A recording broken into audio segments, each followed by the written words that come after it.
Hello, it's Dawn Michelle from Boho Tarot, and today I'm here to do my VR to Candy, Soul, and Soil, sharing my top 10 curiosity decks. So these are the decks that you would put in your tarot cabinet of curiosity. This was actually a lot harder than I thought it was going to be, mostly because you should have seen my original list of decks that I would put in a cabinet of curiosities. I think I had around 20. So I really took a look at it through the lens of, if I'm going to put something into a cabinet of curiosities, it's because I really want to keep them safe and maybe even really accessible. And it's decks that I feel like are the ultimate curiosity decks. So most of these kind of lean more toward the weird side, which is what we would tend to see in a cabinet of curiosities, right? These are things that it makes me think of, like, I don't know, something you would see kind of maybe in a theme park or a sideshow, or, you know, those weird things that just really capture our curiosity and our imagination. So I have a little bit of creepy, I have a little bit of fun, I have a little bit of everything all rolled into one. So we're gonna jump right in with the Cursed Auguries Tarot. Now, this is an indie-produced tarot deck, and it is a pip style deck. And this deck does have some potentially triggering imagery in it. So I'm only going to show a select few, but I will leave a link for this and every other deck that I'm going to talk about today in the description box below. So if you want to check it out, if it's something that you're interested in, you can definitely check the deck out on the creator's Etsy page. You can also watch videos and walkthroughs of this deck. But because I wanted to keep this a little bit more pseudo-family friendly, I am only going to show you a select few. So these are obviously the backs of the cards, which I absolutely love. There is a lot of nails and bugs and impaled things in this deck. But to start off with, I'll just show you some of the majors. I absolutely love, I pulled these out because I love the moon, the sun, and the star in this deck. I even have this as a little card on my wall. We have the devil here, the strength. This one's a little bit more on the grotesque side, but I try not to include anything too gross in this video. But we have the rabbit that's eating the snake. This deck does follow 4 primary creatures, so I'll show you that when we get to the court cards. So here's the chariot with all the snails, the lovers with the snails, the hierophant, the emperor and the empress, which are frogs. We have the high priestess, the magician. Okay, so the minors are all pip style. So we just have the number of things on the card. So like here's the nails are all the sword suits. So we have the 4 nails for the 4 of swords. There's the 2 and the 3. Now for the court cards, each of the courts kind of follows the toad, the snake, the hare, and the snail, which is really cool. It's one of the things I really love about this deck. Also, the color palette is like so up my alley. I love it. It's also on absolutely gorgeous linen cardstock. But anyway, here's our page of swords. The knights are snakes. The queens, we have the hare, and the kings, we have the snails. But you can see here the pentacles are apples, again, just pip style. The I guess this is what made me think of the frogs. The cups are all like tadpoles, I think. And then the wands are all branches. So it's a really, really cool and creepy pip style deck.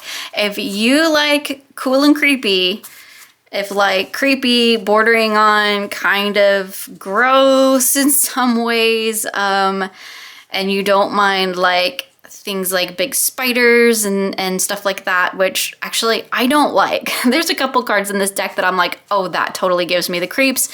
But I really love working with this deck because it challenges me on my fears, because I do not like snakes and I do not like spiders, and both feature very predominantly in this deck. So it's definitely a deck that challenges me to kind of work with some of the energies that I'm not very fond of, but it's also just got some really weird, creepy, cool artwork. I kind of love this whole skull thing. I would love a whole deck with this kind of skull plant motif. I think that's so cool.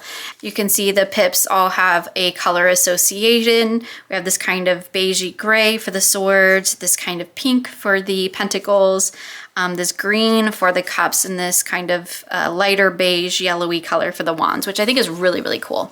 So yeah, again, I just think this is such a creepy, cool deck. Definitely would be like my #1 pick for a deck of Curiosities. So the next deck we have is one that has shown up in many of the VRs that I've watched, and this is the Wooden Tarot. Now, I didn't include any Oracle in this because, like, honestly, if I included Oracle, I had even more than originally I had planned. But I do have this creator's other Oracle, which is the Earthbound Oracle, which is also, again, in that kind of creepy, cool, curiosity, strangeness kind of vibe. I love this deck because it's so weird. It totally, again, challenges me to look at things in a different perspective. This is one of my favorite Chariot cards with the snail with like the mushrooms growing off on it. Like, it's slow moving, but it's still moving. And I think that's fantastic. This deck has some of my favorite cards. This Hermit is awesome. Again, another Pip style deck for the Minor Arcana, but I love a good Pip style deck, so I think this works really, really well. We have a renaming of the suits with the bones, stones. Look at this World card. I mean, this Judgment, creepy, cool too. Love this Strength card. We have blooms for the cups and plumes. So again, renaming, strange artwork, really cool Pip style deck. I love working with this deck because it really does make me look at things from a different perspective, which I think is kind of what, you know, the whole curiosity thing is, right? When you're looking at decks that kind of maybe challenge you a little bit, maybe make you think about things in a little bit different way. I mean, all of our aces are gods of their suit, which is really cool. Dragon moon thing going on, which to me lends a very ancestral energy to it. But again, you can see really cool Pip style deck. One of my favorite, I love this High Priestess. It's a whale. The elephants, let me see if I can find, the Emperor and Empress are elephants, which I absolutely love because I love elephants. But again, this deck is just, it's like creepy cool, right? It's super creepy cool. It's creepy cool in a non-gross way, whereas the Cursed Auguries can kind of like walk that line and tiptoe a little bit into the kind of creep me out on a gross level. But there's nothing gross about this deck. It's just creepy, cool, weird. And again, it totally makes me look at things from a different perspective, which I really appreciate. So the next deck is actually going to be a representative for this creator's entire line of decks. And this is the Antique Anatomy Tarot by Claire Goodchild. This happens to be the Ephemera Indie edition, but there is a mass market edition of this deck as well, which I do also have. But this deck and all of the decks by Claire Goodchild that feature this kind of antique anatomy look, I think could go into my cabinet of curiosities. I have the Oracle of Oddities, the second one I do believe, although I do want to get the other two, and the Memento Mori. So again, all of those decks I think could be in that cabinet of curiosity with all the Claire Goodchild decks, but I just chose the one to kind of like represent them all. Again, this is the Antique Anatomy. I actually love this deck. It's so beautiful. I was so excited when this deck came out mass market. Like, my unboxing of it is just like full on just excitement. Then I got another copy of the mass market and I did a whole mod on it. And with the creator's permission, I like asked first if it was cool, and she was totally on board with it. And then this is a deck that actually came from the creator, so it's like super special to me. It's, I think, one of the reasons why this is like my main reading deck. And if I was only going to put one of Claire's decks in the cabinet of curiosities, it would actually be this one. Now, while I absolutely love my altered Antique Anatomy tarot that I created, and that was fun and it's special, but this one's even more special to me because it came from Claire herself, and I just I love her work. I just absolutely love what she does with all of her decks. And it's definitely got that kind of creepy cool thing going on because we have all the bones, the anatomy, but then we also have all the florals and the botanicals, which I absolutely love. I mean, this tower card is like the ultimate creepy cool card. So another deck that would absolutely have to be in my cabinet of curiosities is the Madame Lydia Wilhelmina's Tarot. And there's more to that title. I think it's like Of the Macabre and Autumn Scenes or something like that. I just call it Madame Lydia's. This is like one of the most treasured decks in my collection. I absolutely love this kind of macabre, strange, kind of almost borderline like cool grotesque in a like really cool way. Really fantastic collage, digital collage decks where she's taken like all these old images and she's created this really fantastic, creepy, cool world. I mean, here we have for the Five of Wands like a vampire, and we have you know, the jack-o'-lantern there on his head, the Sleepy Hollow dude. We have the Emperor with the skull, and he's like very ghost-like. And there's another jack-o'-lantern head. Lots of mass and bones and skulls and dead things in this particular deck, which is just kind of cool. I mean, check out this Page of Swords. Like, she's super creepy, and I love it. I'm here for it. This is actually one of my favorite decks. I save it for the autumn time, and I get super excited when that time rolls around and I get to pull this out. This is like one of my absolute go-to decks during that time of the year. And for that reason, it's kind of like super special. It is an indie deck, so, and the creator doesn't always have releases out, so it can be a little bit more difficult to get a hold of. So I really, like, it took me a long time to get my hands on this, but it is absolutely stunning, and I love all the creepy weirdness about this deck. I mean, look at this Four of Cups. Not only are there cups, but there are like dolls, body parts and heads and things like hanging from the tree, and it's just like super cool. There's like bugs, I think, on all of these cups, and like everything is just slightly macabre. This Temperance card with the skull and the bugs and everything, like super creepy. But I love it. This is like the kind of creepy that I love. It's very like gothic and macabre and yeah, super cool. I love this Nine of Cups. It's one of my favorites. So cool. So now let's talk about a mass market deck that I've decided to put in my tarot cabinet of curiosities, and this is the Hush Tarot. And this deck is like the deck of like death and decay and dead things, which is super cool. It definitely provides a different kind of energy in terms of, you know, what you might have in your curiosity cabinet, whereas some of the other stuff was like gross or scary or weird or strange. This is absolutely beautiful, but it also really encompasses the idea of death and decay, which I think is pretty cool. I mean, it's a part of life, so I think it's important to acknowledge it, but the artwork is like super cool too. I really do enjoy this deck. It took me quite a while, and actually took me doing like a deep dive with this deck to really come to appreciate it and really find its place in my tarot practice.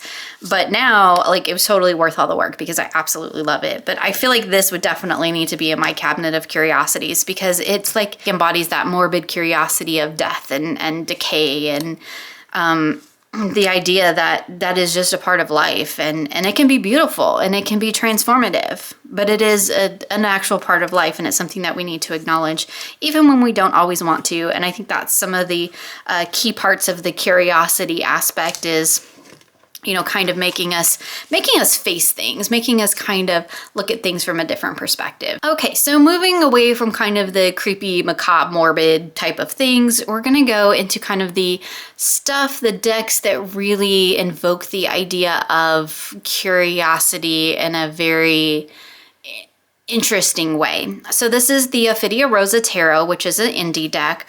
And this deck to me is all about the, don't know why it's upside down, the curiosity of plants and botanicals and strange symbolism and interesting perspectives and poetry, because for me, that is definitely how I connect with this deck. That is how this deck is expressed in the little booklet that comes with it. And that was really the key to me unlocking this deck, was actually working with it as more of a visual poetry, if you will. And I absolutely love it, but it also definitely invites curiosity for me, because I'm always like looking at what is going on in these strange cards. What do these botanicals mean? Because there is no association to the botanicals in the deck. And I think that's kind of the point. And that's just me personally, but I think the point is not to identify the plants or to pull in plant energy, but to pull in the idea of the kind of cycle of life that plants represent. They have a very short cycle of life. Flowers and such do, in terms of compared to humans. When we're talking about trees, that's a totally different story. But I think it's more about that kind of inherent energy than so much what the plant means, right? Because there is no association to the plants in this deck. And so for me, that really allows me to explore this deck very curiously, to not get caught up in like what's actually represented on the card, and to more look at how it's speaking to me in an intuitive way. And this deck just works beautifully for that. So for me, it's like my intuitive curiosity deck.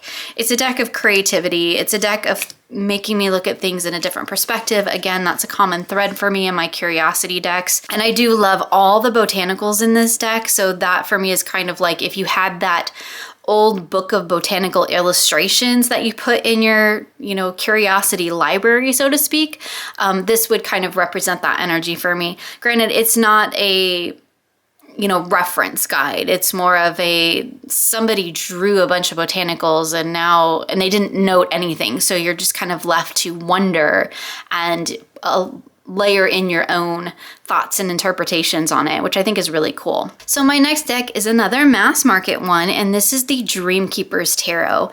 And this deck for me really represents the idea of curiosity through kind of that strange, otherworldly, dreamlike landscape.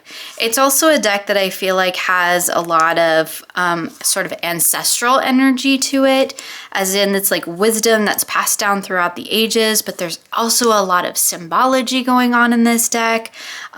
There's so much beneath the first glance. And particularly if you read the guidebook that comes with this deck, there's much more going on in these cards that you can see at just the first quick glance of the card. This is one of those decks that the more you look at it, the more you study it, the more you kind of notice.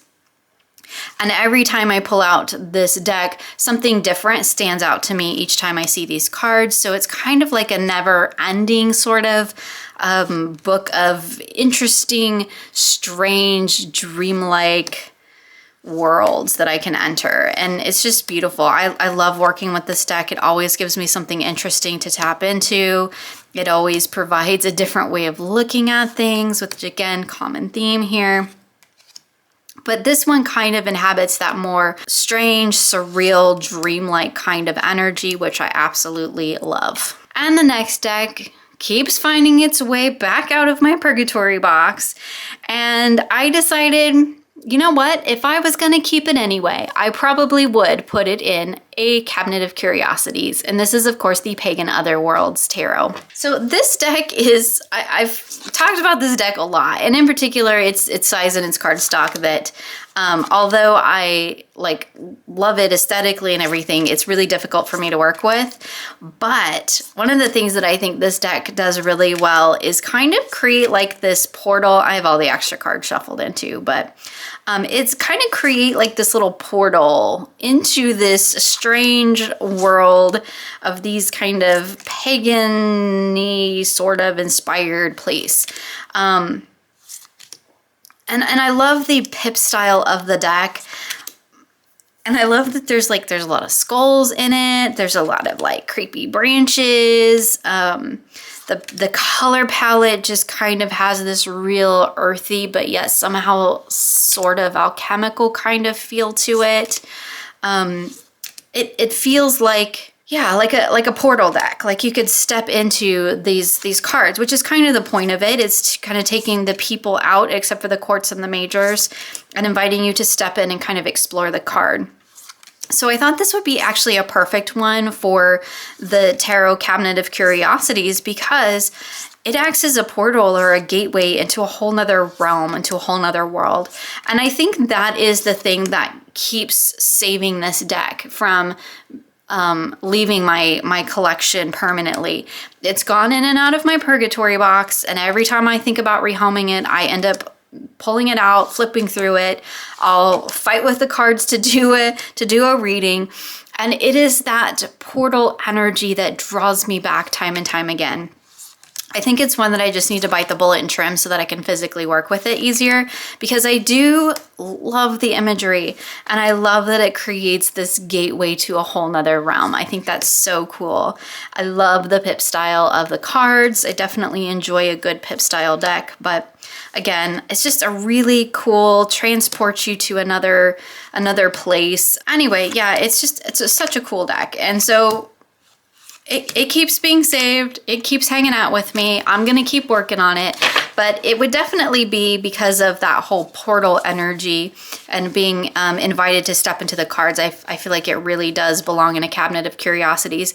Plus the artwork just kind of is really cool and interesting, and that's kind of also a theme we have going on here. So in looking at my Curiosity cabinet, I feel like I need something that's got like a little bit of an alchemical bent. Like I've had kind of the creepy, had a little bit of maybe kind of that little bit witchy energy in a sense. And now I feel like I need to include a little bit of alchemical energy. So I have the Terra Volatile here. This is the absolutely fantastic linen edition. This cardstock is like perfection. If the Pagan Otherworlds was this size and on this, that would be the perfect deck. Anyway, this deck is super cool. I have been working with it. I haven't had it that long in my collection, but it's definitely been one that I've been playing with and getting to know. There is so much going on within this deck that, again, we do have kind of strange, creepy, weird things going on in some of the artwork, but it's very heavy into the symbolism and the alchemy and all that kind of good stuff. So I've been working with this along with the website for this deck, where I've been getting the information and trying to really learn about this deck and the structure of it. It does have an extra suit as well, so that's always interesting and something that I sometimes struggle with, but this deck is so cool. And it, again, it's like that cool, curious, strange, offers something a little bit different than some of the other decks that I have in my collection. I love this. This deck actually came with a bunch of alternate cards, so you could go through and pick out the ones that you wanted, which was a lot of fun. I really enjoyed doing that. But yeah, again, just super cool. Also kind of feels like an old manuscript. So if you're like looking at a Cabinet of Curiosities, you might have like some really old books, old manuscripts in there. And I feel like this deck kind of embodies that energy as well. It's got that kind of like old book, old manuscript, like an old alchemical reference or something that you might have, or an old scroll you might have in your Tarot Cabinet of Curiosities. So I think it's super cool. So the last deck, we're going to totally deviate into the fun, childlike, dream world, slightly off-centered energy of the Curiosity cabinet with the Queen Alice Tarot. This is my favorite Alice Tarot, and it's actually the only Alice Tarot I have because I felt like I didn't need another one. This deck is full of all kinds of wonderful, strange curiosities and creatures, and of course because it's Wonderland. And I feel like anything Wonderland probably could find a place in a Cabinet of Curiosities. Plus, it adds a little punch of color, some brightness, some fun. Curiosity doesn't always have to be dark and macabre. It can also be fun and strange and dreamlike and weird. And I absolutely love this deck for that.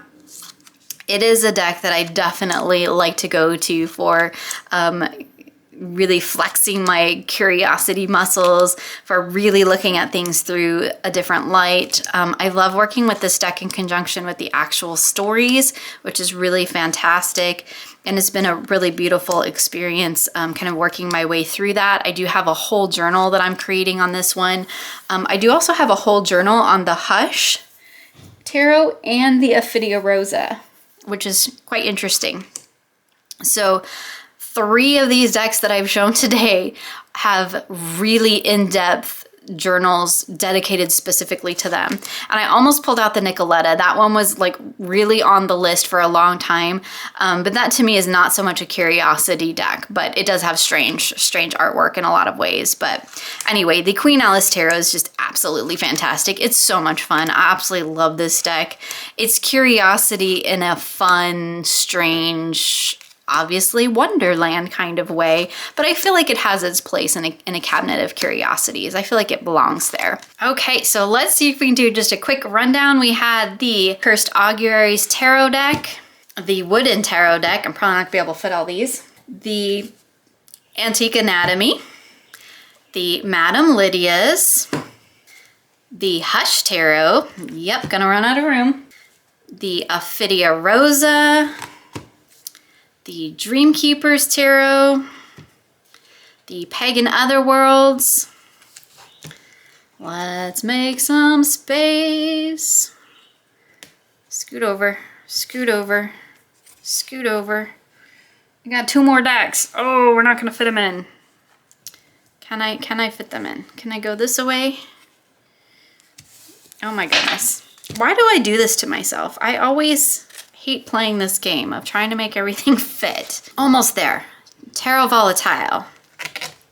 And my fun deck, the Queen Alice Tarot. So there we go. That is the 10 decks I would keep in my tarot cabinet of curiosities. I want to thank Candy for starting this tag for us. It has been so much fun to watch all of the VRs. There are so many cool and unique decks out there, and I've definitely added several to my wish list. So thank you to everybody who's done a VR, and thank you to Candy for giving us this fun tag to play with. And as always, my friends, you'll find links for everything I've talked about here in the description box below. Thank you so much for joining me today, and I look forward to sharing with you again soon.